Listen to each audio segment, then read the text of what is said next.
Hey, I'm Carson, and this is The Daily, short devotionals meant to be discussed with a friend. Today's is called The Friend Who Brought You. Sitting in the library at the University of Aberdeen, I argued with an atheist for 7 hours. By the end of the day, I was worn out by his relentless habit of pulling up YouTube videos one after another for me to debunk. I was hungry, cold, and tired. Neither of us had moved an inch. I thought I was doing evangelism. In retrospect, I was just trying to win. And nobody enters the kingdom because they lost a debate.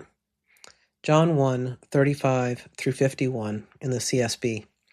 The next day, John was standing with two of his disciples. When he saw Jesus passing by, he said, "Look, the Lamb of God." The two disciples heard him say this and followed Jesus. When Jesus turned and noticed them following him, he asked them, "What are you looking for?"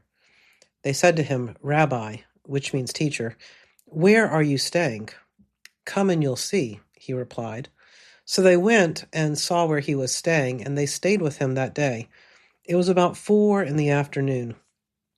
Andrew, Simon Peter's brother, was one of the two who heard John and followed him. He first found his own brother Simon and told him, "We have found the Messiah," which is translated the Christ, and he brought him to Jesus. When Jesus saw him, he said, "You are Simon, son of John. You will be called Cephas," which is translated Peter. The next day, Jesus decided to leave for Galilee. He found Philip and told him, "Follow me." Now, Philip was from Bethsaida, the hometown of Andrew and Peter. Philip found Nathanael and told him, "We have found the one Moses wrote about in the law, and so did the prophets, Jesus, the son of Joseph from Nazareth." "Can anything good come out of Nazareth?" Nathanael asked him. "Come and see," Philip answered. Then Jesus saw Nathanael coming toward him and said about him, "Here truly is an Israelite in whom there is no deceit." "How do you know me?" Nathanael asked. "Before Philip called you, when you were under the fig tree, I saw you," Jesus answered. "Rabbi," Nathanael replied, "you are the Son of God. You are the King of Israel." Jesus responded to him, "Do you believe because I told you I saw you under the fig tree? You will see greater things than this." Then he said, "Truly I tell you, you will see heaven opened and the angels of God ascending and descending on the Son of Man." Years later, two missionaries knocked on our door during dinner. We invited them in, but as I watched them try to maneuver the conversation toward their talking points, I felt a familiar cringe. I wasn't judging them, I was recognizing myself. For all their sincerity, the agenda was the elephant in the room. They weren't looking at me, they were looking at a target. Now contrast that with how faith actually spreads in John 1. It's a chain reaction of friends. John points to Jesus, Andrew goes and gets his brother, Philip finds Nathanael. And when Nathanael raises legitimate theological objections to Jesus being from Nazareth, Philip doesn't sit under the fig tree for 7 hours. He just says, "Come and see." Philip knew that his arguments couldn't convince Nathanael, but an encounter with Jesus could.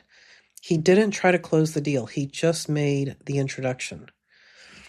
And we often feel the pressure to be defense attorneys for God, answering every objection and closing every loophole. But Jesus doesn't need a defense attorney. Notice how Jesus responds differently to each person. Andrew and John get an address. Peter gets a new name. Nathanael gets a demonstration of omniscience. Jesus isn't running a script. He knows the key to each person's heart. And that's why his question is the key to this passage. What are you looking for? Part of following Jesus involves loving God with all of our minds. There is a place for thoughtful answers, but arguments can't replace introductions. Talking about Jesus doesn't compare to meeting him. Jesus' invitation is always open. The question is whether we know him and if we'll take our friends to meet him. So who is the Andrew or Philip in your life, the person who first helped you see Jesus? What did they do that made you trust them?